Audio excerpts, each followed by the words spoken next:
அனைவருக்கும் காலை வணக்கம், வாழ்த்துக்கள்.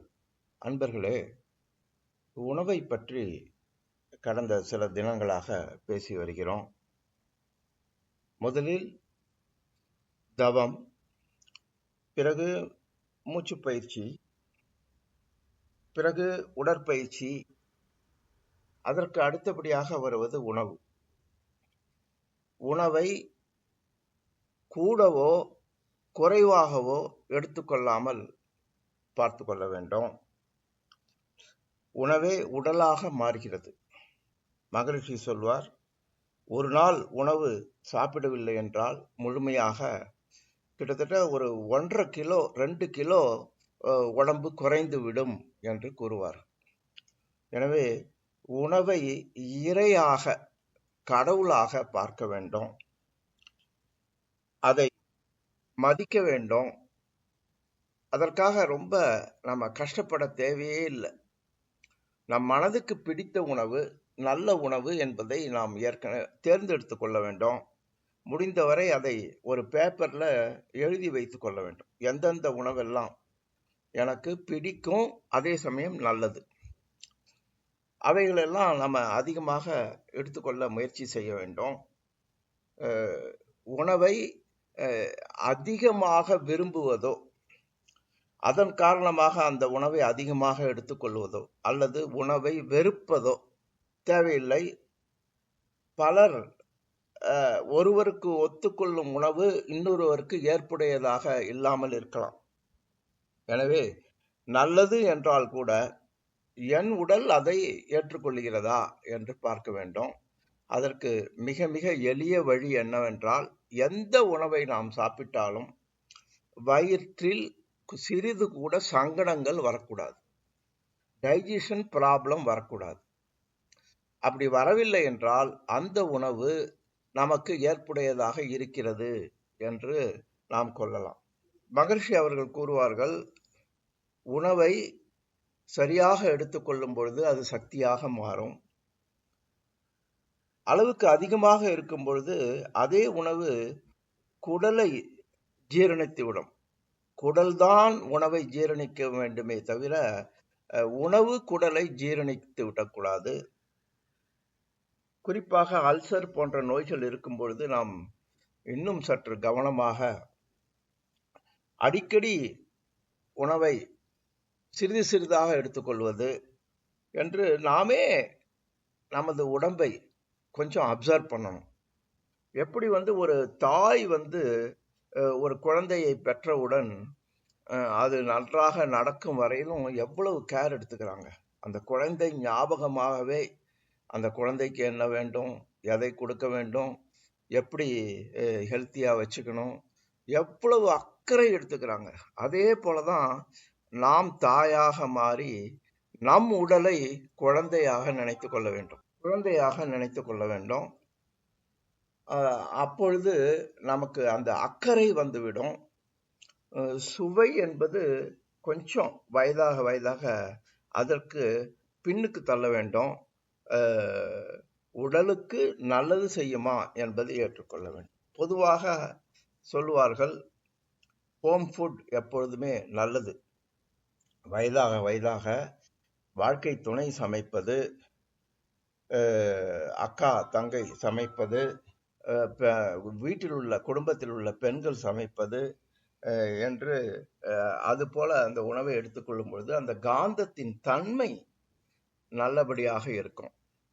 எனவே அந்த உணவுக்கு நாம் அதிக முக்கியத்துவம் கொடுக்க வேண்டிய கட்டாயத்தில் இருக்கிறோம். ஏனென்றால் சமுதாயத்தில் இந்த உணவு என்பது நோயை ஏற்படுத்தக்கூடியதாக மாறிவிட்டது. ருசிக்கு முக்கியத்துவம் கொடுத்து சத்துக்கு இல்லாமல் செய்து விடுகிறார்கள். அது நம்ம உடலுக்கு மிகவும் கேடாக. என்றைக்கு மனிதன் நல்ல உணவை எடுத்துக்கொள்கிறானோ அப்பொழுதுதான் அவன் வாழ்க்கை உடல் நலத்தோடு சிறப்பாக இருக்க முடியும். எனவே உணவில், சமையல் அறையில் நாம் கடவுள் படத்தையோ அல்லது மகரிஷி படத்தையோ வைத்துக் கொள்ளணும். டைனிங் டேபிள்லையும் வைத்துக் கொள்ள வேண்டும். முடிந்த அளவுக்கு நல்ல உணவான மஞ்சள் தூள், மிளகு, கருவேப்பிலை, கொத்தமல்லி, கீரைகள், பழங்கள், இதெல்லாம் எதெல்லாம் நமக்கு உடம்பு, சிலருக்கு பச்சை காய்கறிகள் உடம்புக்கு ஒத்துக்கொள்ளாது. அப்படி இருக்கும்போது அதை விட்டுடணும், வேக வைத்து சாப்பிடலாம். இது போல அதே போல நல்ல தானிய வகைகள், சுண்டல், முந்திரி பருப்பு, பாதாம் போன்றவைகள் எல்லாம் ஊற வச்சு சாப்பிடலாம். வயதுக்கு ஏற்ப ஊற வச்சு சாப்பிடலாம். அடிக்கடி நாம இந்த மாதிரி உணவுகளை எடுத்துக்கொள்ளும் பொழுது தவமும் நன்றாக வரும். தவம் செய்வதற்கு உடலில் ஒரு ஆற்றல் வேணும். அதனால உணவுக்கு மிக மிக அதிகமாக முக்கியத்துவம் கொடுப்போம். மகரிஷி அவர்கள் கூறுகிறார், வெண்ணெய், நெய், பால், தயிர் இவைகளெல்லாம் ஓரளவுக்கு எடுத்துக்கொள்ள வேண்டும் என்று கூறுகிறார்கள். சிலர் ஒவ்வொரு உணவிலும் அதுல உள்ள நெகட்டிவை நினைச்சு சாப்பிட பயப்படுவாங்க. வெண்ணெய், நெய் என்றால் கொலஸ்ட்ரால் அப்படின்னு அதை எடுத்துக்கொள்ள பயப்படுவாங்க. ஆனா அந்த வெண்ணெய், நெய், குழகுழப்பாக இருக்கும் எந்த உணவுமே நம் மூளைக்கும் முட்டுக்கும், அங்கங்க முட்டுக்கள் இருக்கின்றன, அதற்கெல்லாம் ரொம்ப உதவியாக அமையும். ட்ரை ஆயிடக்கூடாது. மேலும் கடவுளுக்கு நாம் எதையெல்லாம் படையலாக நைவேத்தியமாக வைக்கிறோமோ அதெல்லாம் நமக்கு ரொம்ப ரொம்ப ஹெல்த்துக்கு நல்லது. வெற்றிலை, வாழைப்பழம், சர்க்கரை பொங்கல், இப்படி நம்ம திங்க் பண்ணோம்னா அந்த காலத்துல சடங்கு சம்பிரதாயங்களோட உணவு பழக்கத்தையும் இணைத்தார்கள். இணைத்து அவ்வப்பொழுது இந்த வயிறை மாதம் ஒரு 2 முறை ஒரு வேளை உண்ணாமல் விரதம் என்ற வகையில் ஏற்படுத்தினார்கள். அப்பொழுதுதான் அந்த உணவின் அருமை நமக்கு தெரியும். எனக்கு பசிக்கிறது, ஆனால் உணவு இல்லை அப்படிங்கிற ஒரு சூழ்நிலை வரும்பொழுதுதான் அந்த உணவின் அருமை நமக்கு தெரியும். அதற்காக விரதம் என்று ஏற்படுத்தினார்கள். மற்ற மனிதர்கள் இதே போல பசியால் வாடும் பொழுது அவர்களுக்கு உதவுவதற்கும் அந்த விரத அனுபவம் நமக்கு உதவியாக அமையும். எனவே outside food, junk food இதையெல்லாம் முடிந்த வரையிலும் நாம் குறைத்து கொள்வோம்.